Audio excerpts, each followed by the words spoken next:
हम हमेशा ऊंचे पे रहना चाहते हैं, तो इसलिए हम नीचे हैं। लेकिन जब हम नीचा करेंगे तब वो हमको ऊंचा करेगा। कितने लोगों को समझ में आ रहा है? जब हम नीचा करेंगे, बाइबल बताती है, यीशु मसीह ने चेलों को कहा, जो अपने आप को छोटा करेगा, जो छोटा बनाएगा, वो बड़ा किया जाएगा। जो बड़ा करके रखा है वो परमेश्वर की दृष्टि में कभी बड़ा नहीं हो सकता, वो हमेशा परमेश्वर की दृष्टि में तुच्छ रहेगा। लेकिन जब हम अपने आप को छोटा कर देते, दाऊद क्या किया था? अपने आप को शून्य किया था। फिर क्या हुआ? आज दाऊद का नाम लिया जाता है, बाइबल में उसका नाम है, उसके बारे में प्रचार किया जाता है, उसके आराधना के बारे में प्रचार किया जाता है, उसके जीवन के बारे में प्रचार किया जाता है, उसके नम्रता दीनता के बारे में प्रचार किया जाता है, उसके जो उसने विजय पाया प्रभु में होकर के, उस विजय को, जो गोलियत को उसने खत्म किया, उसके बारे में प्रचार किया जाता है। बहुत सारी ऐसी चीजें हैं जो दाऊद के जीवन के विषय में प्रचार किया जाता है। क्यों? क्योंकि उसने अपने आप को छोटा कर दिया, शून्य कर दिया, इसलिए परमेश्वर उसको ऊंचे पे लेके चला गया। आज उसके जीवन से हम लोग सीखते हैं, प्रार्थना सीखते हैं, आराधना सीखते हैं, धन्यवाद सीखते हैं, महिमा देना सीखते हैं, परमेश्वर की बड़ाई करना सीखते हैं। दाऊद ने अगर अपने आप को छोटा नहीं किया होता तो शायद आज इतनी सारी बातें हमको सीखने को दाऊद के जीवन से नहीं मिलती। हालेलुया। आइए हम लोग परमेश्वर के वचन में चलें। तो इसने क्या करना है? जब भी प्रार्थना के लिए बोला जाए, तुरंत आप प्रार्थना कीजिए। जब ये सौभाग्य है, समझ रहे हैं आप, ये सौभाग्य है आपका कि आपको परमेश्वर ये गोल्डन अपॉर्चुनिटी आपको दे रहा है, ये अवसर दे रहा है कि आप इस अवसर को बहुमूल्य जाने। एक गाना हम लोग गाते हैं ना, उसमें एक अंतरा है कि सौभाग्य है मेरा कि मैं आपकी आराधना कर पा रहा हूं, मैं उस गीत को बोल रहा हूं। तो ये सौभाग्य है। पता है, ये सौभाग्य सबको नहीं मिला है, ये सौभाग्य आपको, हमको मिला है। ये प्रभु ने अवसर हम लोग को दिया है कि हम उसके नाम की महिमा करें। जब बहुत सारे लोग परमेश्वर की आराधना करना नहीं चाहते हैं, जब परमेश्वर की महिमा करना नहीं चाहते हैं, तो प्रभु ने आपको, हमको चुन लिया। लेकिन हम भी ना करें तो ये हमारे लिए दुर्भाग्य की बात है। हालेलुया। दूसरा राजा निकालेंगे हम लोग 5 अध्याय।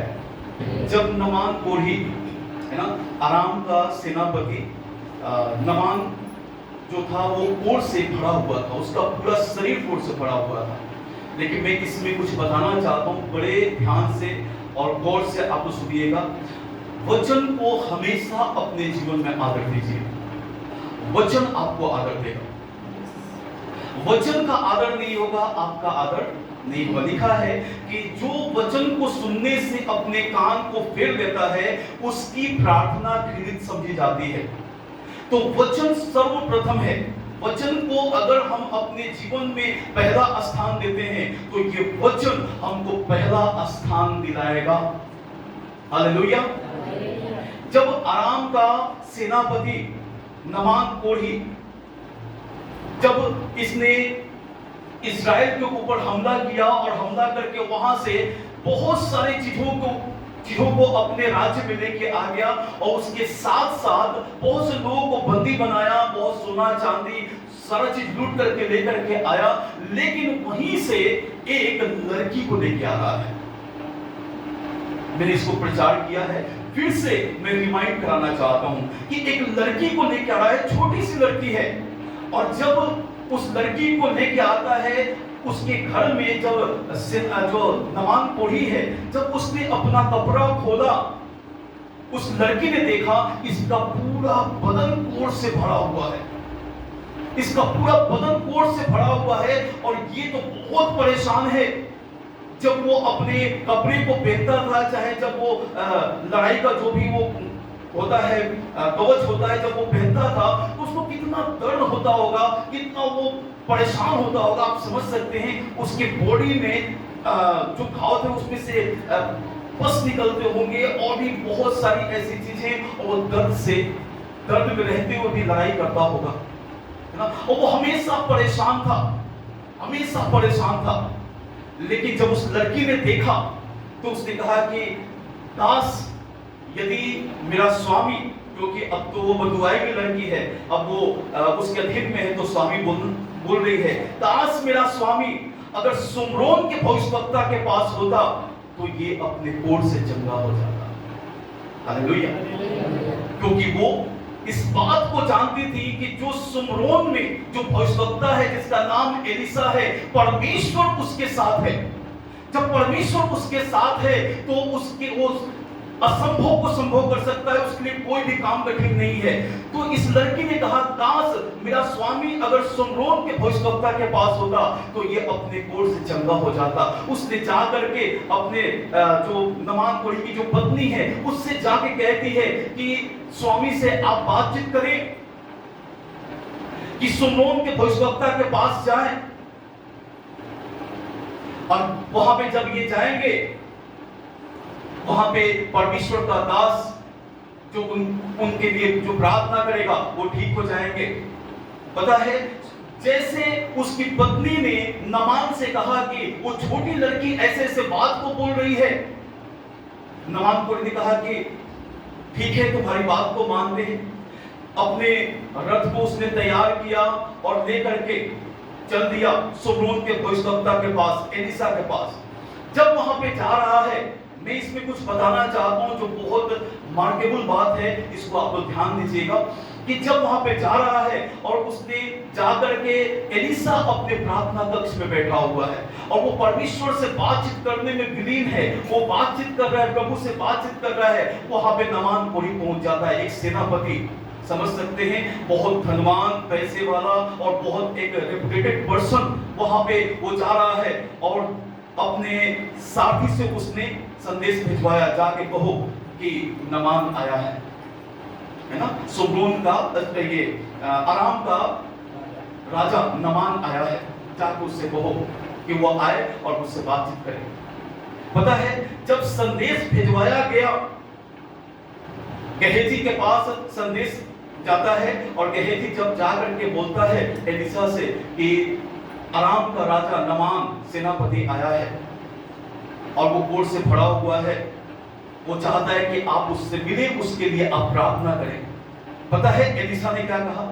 जाके उससे कह दो कि जाकर के यर्दन में 7 बार डुबकी लगा दे।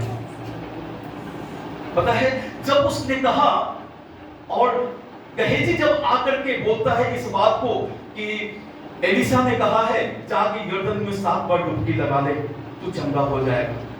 उसने बोला कि क्या बात है, मैं इतना दूर से आया हूं, इसको आके मुझसे मिलना चाहिए था कि इतना बड़ा आदमी है।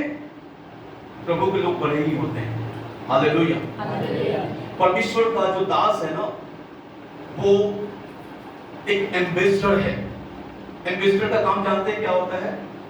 एक देश को दूसरे देश से मिलाने का वो काम करता है। एक देश अपने देश की बात को दूसरे देश तक पहुंचाने का काम करता है ना, उस संदेश को पहुंचाने का काम करता है, उसको एम्बेसडर बोलते हैं। प्रभु के लोग परमेश्वर के एम्बेसडर हैं, जो एक मनुष्य को परमेश्वर से मिलाने का काम करते हैं। हालेलुया। जब उसने इस बात को बोला कि इतना बड़ा आदमी है कि वो मुझसे मिलने तक भी नहीं आ सकता है, मैं इतना दूर से आया हूं, बोला कि नहीं, वो नहीं आ सकता है ना। प्रभु में उसका अपना एक एटीट्यूड है, प्रभु से वो बात कर रहा है। परमेश्वर की उपस्थिति को छोड़ के मनुष्य से वो बात करेगा, उसको ये अच्छा नहीं लगा। इसलिए एलिसा ने कहा जाके कह दे कि यर्दन में 7 बार डुबकी लगा दे। उसने बोला कि अगर नदी में ही नहाना था तो क्या मेरे देश में, मेरे नगर में क्या नदी नहीं था? मैं जाकर के उसमें नहा लेता। मैं इतना दूर से आया हूं, यर्दन में बोल रहा है कि जाकर 7 बार डुबकी लगा ले। वो बहुत गुस्सा हो गया, सोना चांदी रुपया पैसा बहुत कुछ लेके आया था। बोला कि मुझे ये सब चीज नहीं चाहिए, जा और यर्दन में 7 बार डुबकी लगा दे। बहुत उसके पीछे बहुत सारी बातें हैं, लेकिन मैं जिस बात को बताना चाहता हूं उस पे आप लोग ध्यान दीजिए। मैं उस पे आपके फोकस को लेके जाना चाहता हूं। जब एलिसा प्रभु के दास ने कहा, उसकी बात को सुन करके वो गुस्सा हो गया, नाराज हो गया।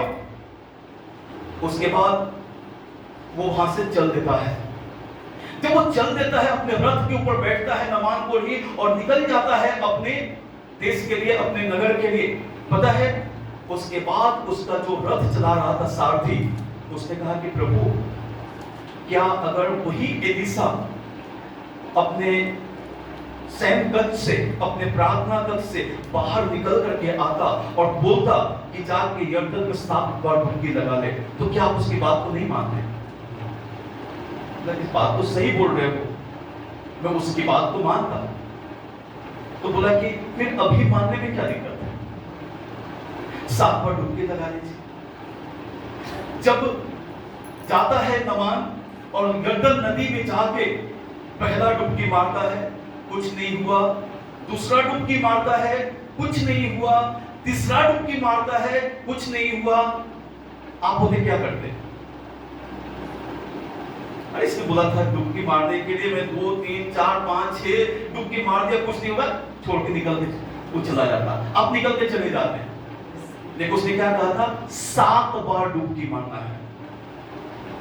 कई बार हम पेशेंस हमारा जो होता है ना, वो खत्म हो जाता है ना। कई बार पेशेंस खत्म होने के कारण से हम अपनी ब्लेसिंग को खो देते हैं।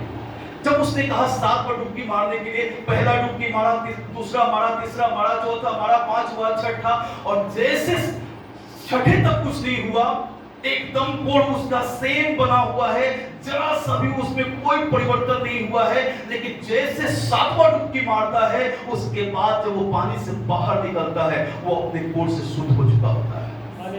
हालेलुया। वो अपने कोड से शुद्ध हो चुका होता है। उसके शरीर में एक भी स्पॉट नहीं था, एक भी कोड़ का दाग नहीं था, किसी भी प्रकार का दाग नहीं था। पूरी तरह से बाइबल बताती है बच्चे के समान उसका पूरा बदन हो जाता है।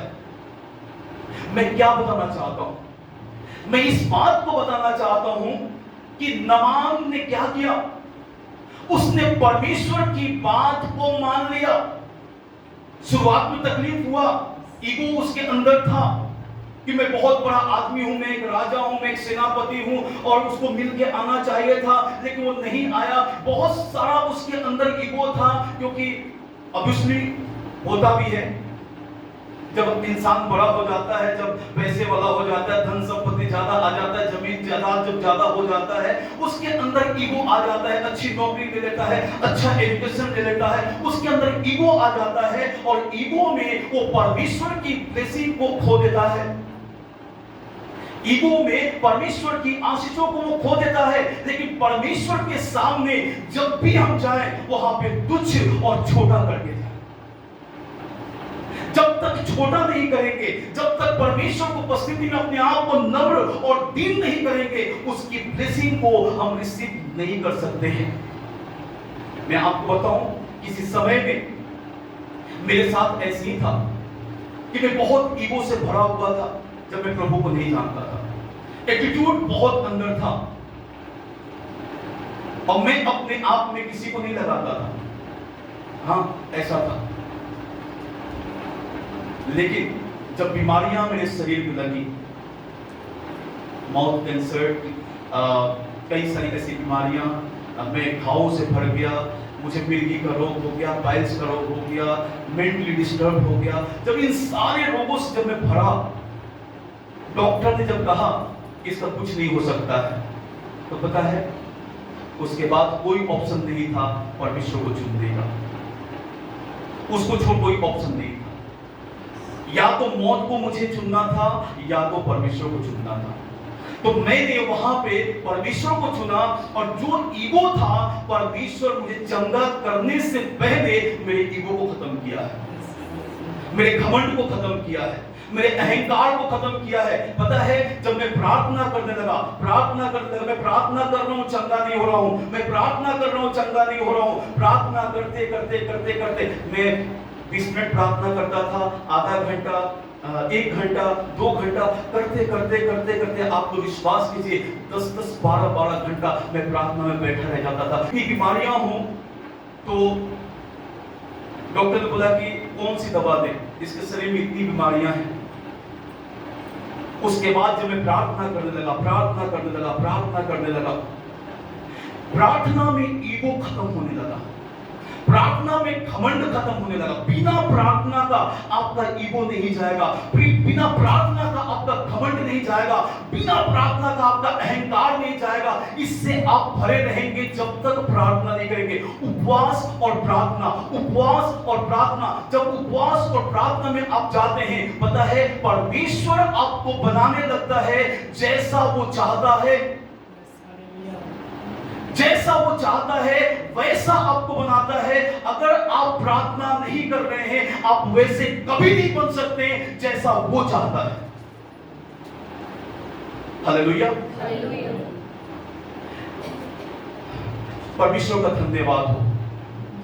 नामान जब पानी में डुबकी लगाता है, पता है 7 बार क्यों कहा गया? क्या एक बार कहता है एलिशा तो वो चंगा नहीं हो जाता? हो जाता ना, हो जाता। उसके पेशेंस को उसमें देखना चाहता था। पहली बात कि उसने एलिशा से जो मेल मिलाप नहीं हुआ, एलिशा निकल के नहीं आया, उससे बात नहीं किया, तो पहला वहां पे अहंकार, उसका नाराजगी, वहां पे गुस्सा। दूसरा कि जब वो समझ में आया तो चले जाते हैं नदी में डुबकी लगा लेते हैं। पहला डुबकी लगाता है कुछ नहीं होता है, दूसरा लगाता है कुछ नहीं होता है। पता है वहां परमेश्वर उसका पेशेंस दिख रहा था। 2 बार 3 बार में निकल जाता, लेकिन नहीं, उसने पेशेंस के साथ में डुबकी लगाना शुरू किया। पेशेंस के साथ में, पता है पेशेंस क्या करता है? हमें नम्र बनाता है। जो धीरज है वो हमको तुच्छ करता है, नम्र बनाता है, दीन करता है। और जैसे ये चीजें हमारे अंदर आती हैं, नम्रता और दीनता जब हमारे अंदर आ जाती है, वो हम मिरेकल को कोई रोक नहीं सकता है। हालेलुया। परमेश्वर के अद्भुत कामों को रोक नहीं सकता है कोई। नहीं माना होता, सोचिए क्या होता? क्या वो अपने कोर्स से आजाद हो पाता? कभी भी। उसका कोर जब तक वो इस धरती पे रहता, उसका कोर उसके साथ निरंतर बना रहता, कभी भी वो आजाद नहीं हो सकता था। लेकिन जब उसने परमेश्वर की बात को माना, तब उसका कोर उसके शरीर से खत्म हो गया। एक वचन को पढ़िए, 1 शमूएल और उसका 15 का 22 पढ़िए। 1 शमूएल 15 का 22।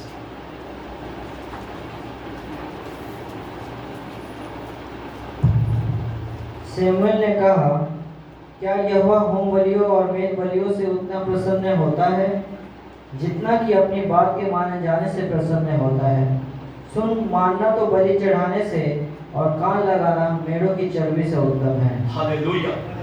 समझने की कोशिश कीजिए आप लोग, कोई भी काम परमेश्वर के लिए असंभव नहीं है। कोई भी काम परमेश्वर के लिए असंभव नहीं है, उसके लिए सब कुछ संभव है, बशर्ते हमें एक काम करना है। लिखा यहाँ पे, शमूएल ने कहा किससे? साउल से।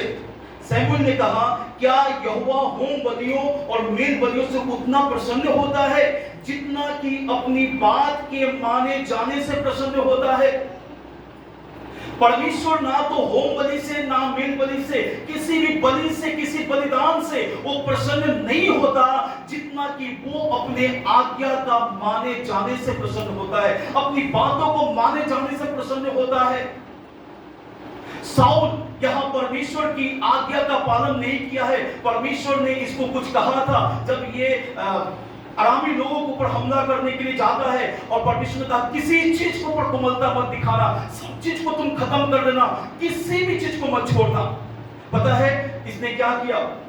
इसने परमेश्वर के विरोध में काम किया। जब जाता है वहां पे उस देश के ऊपर चढ़ाई करता है और ये वहां पे विजय को पा तो लेता है, लेकिन बहुत सारी ऐसी चीजें, सोना चांदी और वहां पे भेड़ बकरियां, बहुत सी चीजों को लेके आता है।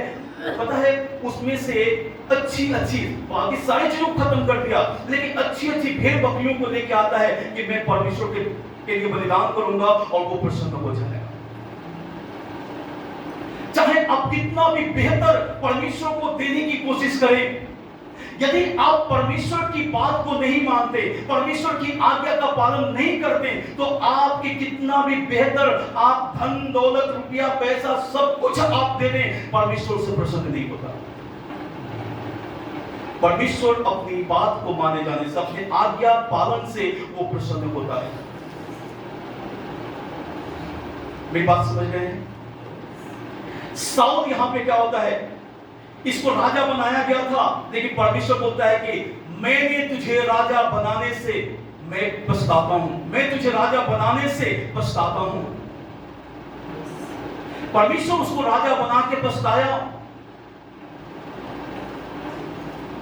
वो अपने राजपाट को खो देता है, उसकी सारी चीजें खत्म हो जाती हैं, उसका जीवन खत्म हो गया। रुपया पैसा था, राजपाट था, लेकिन उसका जीवन खत्म हो गया, क्योंकि परमेश्वर अपनी आज्ञा को माने जाने से प्रसन्न होता है। बेशक ये परमेश्वर के लिए इसने किया, परमेश्वर के लिए ही ये करना चाहा कि मैं ऐसा करूंगा तो प्रभु खुश हो जाएगा,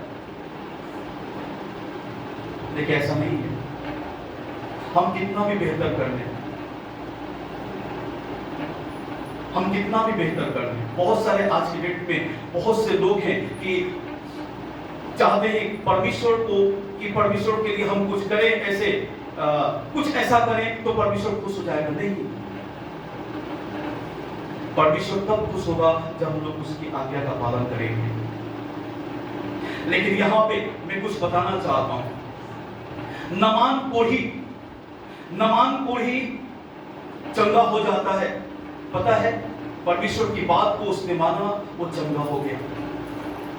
आज अगर हम भी परमेश्वर की बात को मानना शुरू कर दें, परमेश्वर की आज्ञा का पालन करना शुरू कर दें, तो हमारे जीवन में परमेश्वर असंभव को संभव करने में वो देर नहीं करेगा। वो असंभव को संभव करने के लिए परमेश्वर खड़ा हो जाएगा, और आप देखेंगे कि परमेश्वर कैसे आपके जीवन में अद्भुत काम करता है। एक बहुत अच्छी बात मेरे अभी मन में आ रही है। नमान के पास ये अवसर नहीं था कि खुद अपनी बीमारी को आज्ञा दे कि मेरे शरीर को छोड़ के निकल जा, लेकिन आज आपको और हमको, हर एक को ये परमेश्वर ने अवसर दिया है क्रूस के द्वारा कि हम अपने शरीर से दुष्ट आत्माओं को आज्ञा दें, बीमारियों को आज्ञा दें, हर प्रकार की समस्याओं को, चिंताओं को, दुखों को आज्ञा दें, दुष्ट के हर एक कामों को आज्ञा दें, वो हमारे जीवन से दूर हो जाएंगे। हालेलुया। समझ रहे हैं? जब हम अपने जीवन में परमेश्वर के वचन को लेकर खड़े हो जाते हैं और जब हम सामना करने लगते हैं, ये नमान को अवसर नहीं था, ये आपको हमको अवसर है कि आज हम परमेश्वर के वचन को लेकर खड़े हो जाएं और हर एक बीमारी का, हर एक दुष्ट आत्मा का, हर एक परिस्थितियों का, चिंताओं का सामना करेंगे और उनको डांटेंगे यीशु के नाम में, वो चली जाएंगे। आज परमेश्वर के वचन के द्वारा अपने जीवन के हर एक हालातों को, हर एक परिस्थितियों को, हर एक कष्टों को, हर एक तकलीफों को यीशु के नाम से आज्ञा दे, वो आपकी बात को मानेंगे। प्रभु ने कहा, विश्वास करने वालों में ये चिन्ह होंगे कि मेरे नाम से दुष्ट आत्माओं को निकालेंगे और बीमारों को ठीक करेंगे। आप विश्वास करते हैं ना? आपको आज्ञा देना है, आपको आज्ञा देना है। मेरे जीवन से बीमारी की आत्मा निकल जाओ, मेरे जीवन से चिंता की आत्मा निकल जाओ, मेरे जीवन से घर तोड़ने की आत्मा निकल जाओ, परेशान करने की आत्मा निकल जाओ, और वो आपकी बात को मानेंगे। विश्वास में होकर, परमेश्वर के वचन के विश्वास में होकर के आप जब आज्ञा देंगे, वो आपकी बात को मानेंगे। मानना होम बलियों से, है ना, और मेल बलियों से कहीं अधिक परमेश्वर प्रसन्न होते हैं। एक जगह लूका की पुस्तक में भी लिखा है कि जब तुम मेरी बातों को नहीं मानते तो क्यों मुझे हे प्रभु कहते हो ना। जब हम परमेश्वर की बात को मानते हैं, पता है अपने आप सारी चीजें होंगी। जब परमेश्वर की बात को मानना शुरू कर देंगे, अपने आप सारी चीजें होना शुरू हो जाएंगे। आपके कष्ट आपके शरीर को छोड़ के निकल जाएंगे, आपकी बीमारियां, आपके दुख, आपकी तकलीफें, सारी चीजें आपको छोड़ के निकलती चली जाएंगी। बस आप परमेश्वर की बात को मानिए, परमेश्वर की बात को मानिए।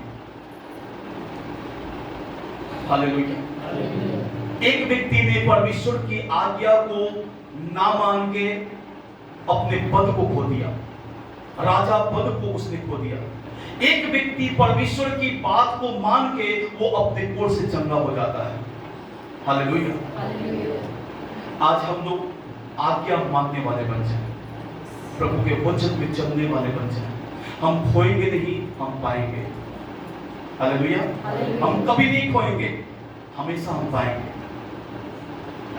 तो आज मैं इस वचन से आप सभी लोगों को यही बताना चाहता हूं कि हम सुनने वाले नहीं, परंतु परमेश्वर के आज्ञा का पालन करने वाले बने, मानने वाले, है ना।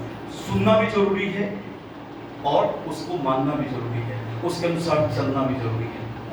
हालेलुया। प्रभु आप सबको आशीष दे। आइए हम लोग इस समय प्रार्थना में जाएंगे।